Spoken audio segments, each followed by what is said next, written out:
बिस्मिल्लाहिर्रहमानिर्रहीम। अस्सलाम वालेकुम। आज से हमारा दूसरा यूनिट स्टार्ट हो रहा है, एंडोक्राइन डिसऑर्डर। पहले हमने एंडोक्राइन सिस्टम की नॉर्मल एनाटॉमी और फिजियोलॉजी पढ़ी थी। अभी उनके डिसऑर्डर को पढ़ेंगे कि एंडोक्राइन सिस्टम में जितने भी ग्लैंड आते हैं, उन ग्लैंड के जब hormonal secretion up and down होती है तो कौन कौन से डिसऑर्डर आते हैं। तो सबसे पहले हम थायराइड ग्लैंड के जो डिसऑर्डर है उनको स्टार्ट करते हैं उनसे। तो जब thyroid gland T3 and T4 जो हार्मोन सीक्रेट करता है, उनमें जब एबनॉर्मलिटी आ जाती है, यानी कि वो दो किस्म के जो डिसऑर्डर आ रहे होते हैं थायराइड ग्लैंड में। एक होता है हमारा हाइपरथायराइडिज्म और दूसरा होता है हाइपोथायराइडिज्म। अच्छा, इनमें ये चीज़ होती है कि हाइपरथायराइडिज्म मतलब आपके जो थायराइड ग्लैंड है वो ज़्यादा सीक्रेट कर रहा है thyroid hormone T3 and T4 को। और हाइपोथायराइडिज्म में ये होता है कि वो बिल्कुल कम सीक्रेट कर रहा है, मतलब बिल्कुल लो अमाउंट में सीक्रेट कर रहा है T3 एंड T4 को। तो अब मजीद देखते हैं हम हाइपरथायराइडिज्म में हमें कौन कौन से डिसऑर्डर आते हैं, मजीद कौन से हमें डिजीज होती हैं सिंपली, और हाइपोथायराइडिज्म में कौन से डिजीज होती हैं। तो हाइपोथायराइडिज्म में हाइपोथायराइडिज्म में ये चीज कह रहा है कि hypothyroidism is a condition in which thyroid gland fail to produce enough thyroid hormone. मतलब बिल्कुल आपका थायराइड ग्लैंड जो है ना T3 एंड T4 को प्रोड्यूस नहीं करता। क्यों नहीं करता? इनके मल्टीपल रीजन हो सकते हैं। या तो आपके पिट्यूटरी ग्लैंड में कोई इशू हो गया है, कोई ट्रॉमा या फिर कोई ट्यूमर बन गया है पिट्यूटरी ग्लैंड में, इसकी वजह से वो मतलब थायराइड ग्लैंड को स्टिमुलेट नहीं कर पा रहा। तो थायराइड ग्लैंड भी जाहिर सी बात है थायराइड हार्मोन रिलीज नहीं करेगा। और ये थायराइड हार्मोन तब रिलीज होंगे जब उनको स्टिमुलेट किया जाता है। तो इसके और भी मल्टीपल काजेज है जो हम पढ़ेंगे। तो इस थायराइडिज्म की वजह से, सॉरी हाइपोथायराइडिज्म की वजह से सबसे पहले हम क्रिटिनिज्म डिजीज होती है। क्रिटिनिज्म क्या है? बेसिकली ये ज्यादातर बच्चों में होती है, सही है, और मेनली ये चिल्ड्रेन में होती है हाइपोथायराइडिज्म। सही है, हाइपोथायराइडिज्म कंडीशन में होती है ये क्रिटिनिज्म, और ये ज्यादातर बच्चों में होती है। क्यों बच्चों में होती है? क्योंकि इसमें दो चीजें होती है। या तो ये हमारे थायराइड ग्लैंड है, उनकी जो सीक्रेशन है वो बिल्कुल एब्सेंस हो जाती है, बिल्कुल खत्म हो जाती है, या फिर लो अमाउंट में ये सीक्रेट कर रहे होते हैं thyroid hormone T3 and T4 को। तो जिसकी वजह से हम क्रिटिनिज्म होती है। तो ये हम एक अलग वीडियो लेक्चर बनाएंगे, सेकंड वीडियो लेक्चर, ये पार्ट 1 है। इसका पार्ट 2 में हम ये जो 5 डिजीज है, मैक्सिमा और जो हेस्मोटोज, ग्रेव डिजीज और गाइटर, इनको डिस्कस करेंगे डिटेल से। लेकिन मजीद हम यहाँ पे इनको थोड़ा सा इंट्रोडक्ट कर रहे हैं कि इनको हम क्या कह सकते हैं और ये क्यों होती हैं। और दूसरे पे आ रहा है मैक्सिमा। मैक्सिमा क्या है? ये आपके जो नेक में जो है ना ज्यादातर सोइलिंग आ जाती है, मेनली आपकी पूरे बॉडी पे सोइलिंग आ जाती है, स्पेशली फेस पे, आपके लेग्स पे, उसके अलावा बाजू और हाथ, ये सारी चीजें आपकी सोइलिंग कर जाते हैं, सही है। और उसके साथ साथ आपकी नॉन पेटिंग एडिमा आपके हैंड्स पे आ जाती है। नॉन पेटिंग एडिमा ये होती है कि जब आप उन्हें फोर्स कराएंगे तो वो मतलब वो अंदर नहीं जाएगी आपकी फिंगर वगैरह उनमें। नॉन पेटिंग एडिमा हम उसे कहते हैं। और बफी फेस होगा, बिल्कुल स्वेलिंग हो जाएगी आपके फेस पे, ड्राई हेयर हो जाएंगे, ड्राई आपकी पूरी बॉडी हो जाएगी, सही है। तो इसे हम मैक्सडीमा कहते हैं। मजीद हम इनको डिटेल से देखते हैं। और इसके अलावा हशीमोटोज में क्या होता है कि ये भी एक ऑटो इम्यून डिसऑर्डर है, सही है, जिसमें ऑटो इम्यून डिसऑर्डर में ये चीज होती है कि आपके बॉडी के जो WBC सेल हैं वो आपके ही बॉडी के सेल को डिस्ट्रॉय कर रहे होते हैं, खत्म कर रहे होते हैं, जिसकी वजह से आपको सीवियर वीकनेस होती है। आपका इम्यूनिटी बिल्कुल जो है ना स्ट्रांग नहीं होती, वो वीक पड़ जाती है, जिससे ये होता है कि आपको और भी मल्टीपल डिजीज हो सकती हैं। और उसके साथ थायराइड आपका जो ग्लैंड है वो इनलार्ज हो जाता है, बड़ा हो जाता है उनकी साइज में, सही है।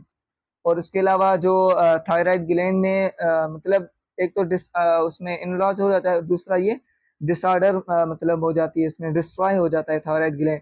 और इसके अलावा इनकी सीक्रेशन वगैरह जो वो स्टॉप हो जाती है। जाहिर सी बात है थायराइड ग्लैंड की जो नॉर्मल एनाटॉमी है, मतलब जो इनलार्जमेंट, मतलब लार्जमेंट आई इनलार्ज हो गया ना थायराइड ग्लैंड, तो उसकी वजह से उनकी सीक्रेशन के ऊपर भी इफेक्ट पड़ सकता है, उनकी सीक्रेशन मतलब स्टॉप हो सकती है। सही, तो मेनली ये तीन चीजें थी आपके हाइपोथायराइडिज्म में आ रही थी।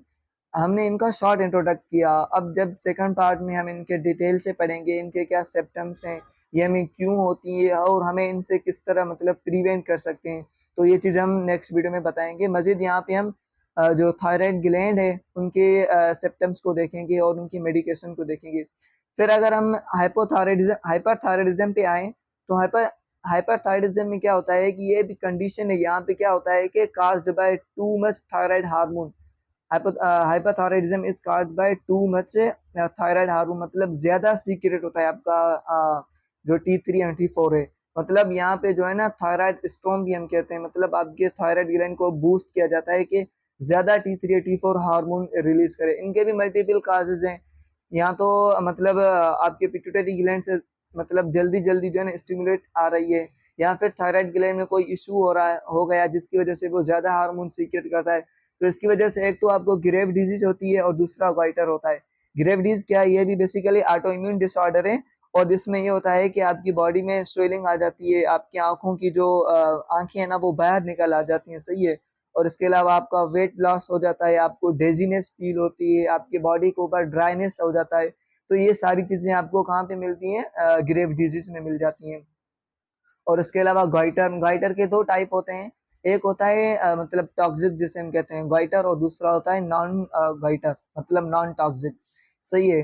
गोइटर जो टॉक्सिक होता है उसमें ये चीज होती है कि आपके ग्लैंड के अंदर, थायराइड ग्लैंड के अंदर इनलार्जमेंट आ गई है, उनकी नॉर्मल जो एनाटॉमी है वो डिस्टर्ब हो गई है, उसके साथ साथ उनके जो फंक्शन है वो भी मतलब एबनॉर्मल हो गए दोनों, मतलब उनकी लोकेशन, उनकी साइज भी बढ़ गई है, जिसकी वजह से आपकी नेक भी थोड़ी मतलब मोटी हो जाती है, स्वेलिंग आ जाती है, उसके साथ उनकी फंक्शन भी एबनॉर्मल हो गए हैं।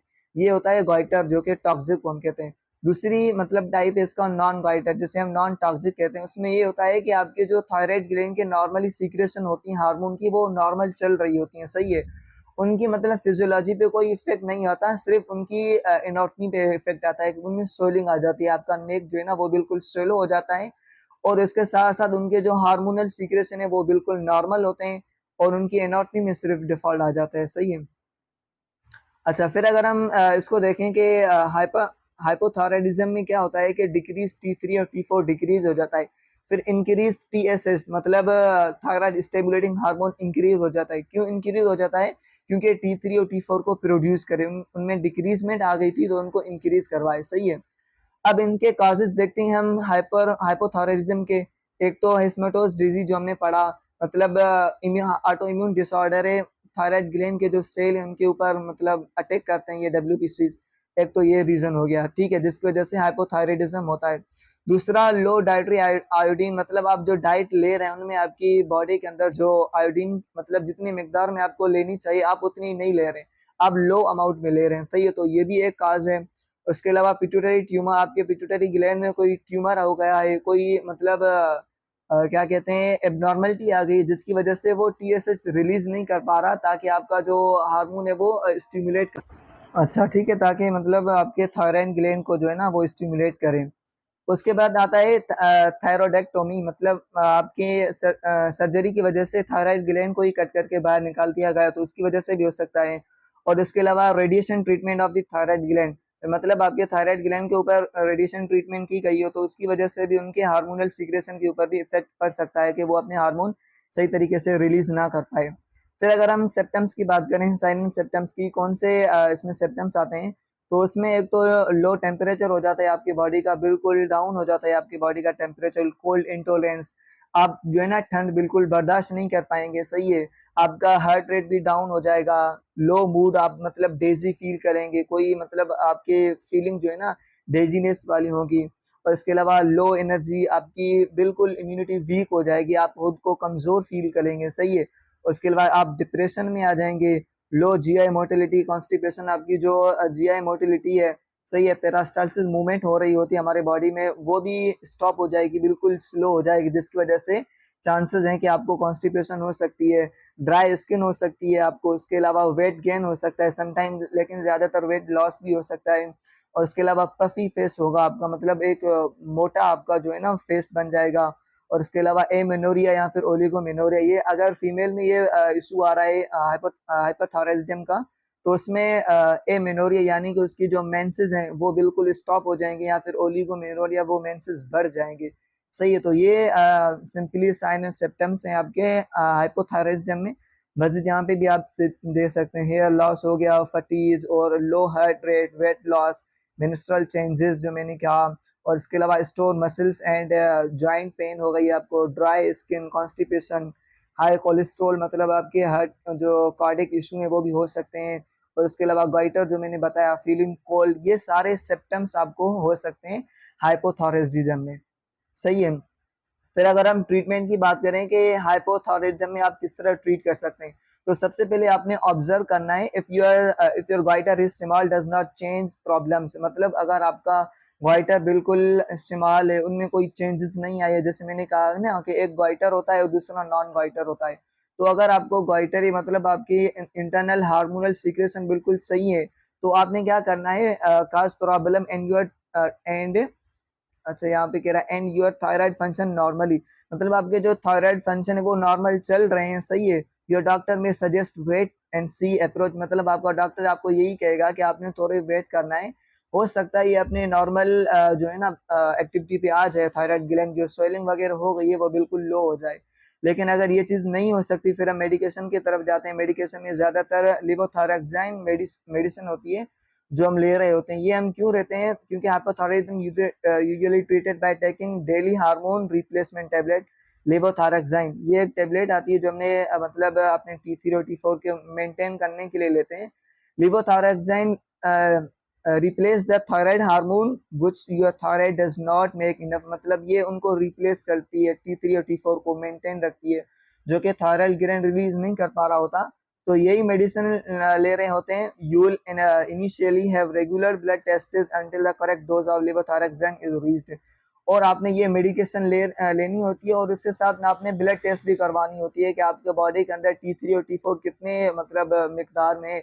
ऐसा नहीं है कि आप ये मेडिसिन लेते रहे एक ऐसी पॉइंट आए कि आपके बॉडी के अंदर मतलब थायराइड की जो क्वांटिटी है T3 और T4 की वो बढ़ जाए, तो ये चीज़ भी आपने माइंड में रखनी है। और इसके अलावा आपने कुछ पेशेंट को एजुकेट करना है, मतलब उनको बताना है कि क्या क्या चीज़ें लेनी है। उनमें इंक्रीज फाइबर डाइट, पेशेंट को बताना है आपने ज़्यादातर फाइबर इनटेक करना है। और इसके अलावा use moisturisation for the dry skin, अगर आप पेशेंट की स्किन जो है वो बिल्कुल ड्राई रहती है तो आपने उन्हें लोशन वगैरह रिकमेंड करना है कि वो अपनी स्किन पे लगाए। Educate for thyroid hormone therapy complaints, आपने थायराइड हार्मोन मतलब जो मैंने मेडिसिन का लेवोथायरक्साइन वो आपने लेनी है। इनकरेज एक्सरसाइज, पेशेंट को एक्सरसाइज करने के लिए बोलना है ताकि उनकी बॉडी जो है ना वो बैलेंस में रहे। Check the thyroid hormone level in the lab, मजीद आपने अगर मेडिसिन ली है तो आपने ब्लड टेस्ट करवानी है जिसमें आपके थायराइड हार्मोन की क्वांटिटी पता चल जाती है कि कितने मिकदार में आपके ब्लड के अंदर T3 और T4 प्रेजेंट है। वॉच फ्लूइड इनटेक, आपने ज़्यादातर फ्लूइड इनटेक करना है, सही है। और इसके अलावा monitor warning signal side effect, मतलब लिवोथायरक्साइन अगर आप मेडिसिन यूज़ कर रहे हैं तो उनके साइड इफेक्ट भी हो सकते हैं, तो ये आपने मतलब अपने डॉक्टर से मतलब पूछ के ये मेडिसिन लेनी होती है कि इनके बहुत सीवियर साइड इफेक्ट भी आ सकते हैं, जिससे ट्रेकिकार्डिया, हार्ट बीट बढ़ जाती है, पल्पिटेशन हो जाती है, एंजाइटी हो जाती है, हीट टॉलरेंस, आप बिल्कुल हीट को बर्दाश्त नहीं कर पाएंगे, फीवर होगा आपको, एक्सेसिव परस्पिरेशन, आपको ज़्यादा पसीना आएगा, आपको ज़्यादा भूख लगेगी, एपिटाइज चेंजेस होगी आपकी एपिटाइज में, और वेट लॉस होगा आपको। तो ये सारी चीज़ें आपको मेडिसिन लेने की वजह से साइड इफेक्ट लेने हो सकते हैं। तो बेहतर यही रहेगा कि आप जो है ना डॉक्टर से रुजू करें, उनसे मतलब मशवरे के साथ साथ ये मेडिसिन लेनी होती है, सही है। तो आपका आज का ये वीडियो लेक्चर यहाँ पे एंड होता है। ये मैक्सिमा जो मैंने बताया आपको कि ये 5 डिसऑर्डर जो हमने बताए थे, ये 3 और 2 ये हमने नेक्स्ट पार्ट में डिस्कस करने हैं, वीडियो ज़्यादा लंबी हो जाएगी, सही है। तो आज का ये वीडियो लेक्चर यहाँ पे एंड होता है। होपफुली आपको सारी चीज़ें क्लियरली समझ में आ गई होगी। अगर वीडियो अच्छी अच्छी लगी हो तो सब्सक्राइब और लाइक ज़रूर करिएगा। मिलते हैं अगली वीडियो में, तब तक के लिए अल्लाह हाफ़िज़।